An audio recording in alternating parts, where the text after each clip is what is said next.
अरे किती दिवस अशी स्वतःची फसवणूक करणार आहेस? मला माहित आहे, तू आता लढून नाही तर समजूत काढून थकला आहेस. वरवर हसतोस, पण आतून जीव किती तुकतोय हे मला नाही दिसणार का रे?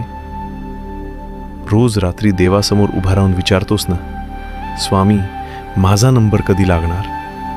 तर आज ऐक, अरे वेड्या, मी तुला रांगेत उभं करायला नाही तर राजगादीवर बसवायला घडवतोय. आणि राजाची परीक्षा नेहमी कठीणच असते.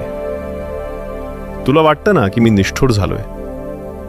अरे ज्या दिवशी तुझ्या खिशात 1 रुपया नव्हता आणि तरीही तू उपाशी झोपला नाहीस, ती भाकर कुणी थापली होती?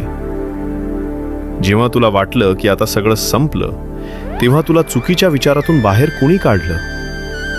मीच होतो तिथे, तुझ्या श्वासाच्याही जवळ.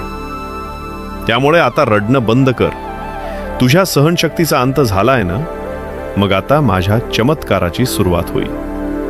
तू फक्त माझ्या कुशीत येऊन शांत हो. पुढचं सगळं मी बघून घेतो. श्री स्वामी समर्थ.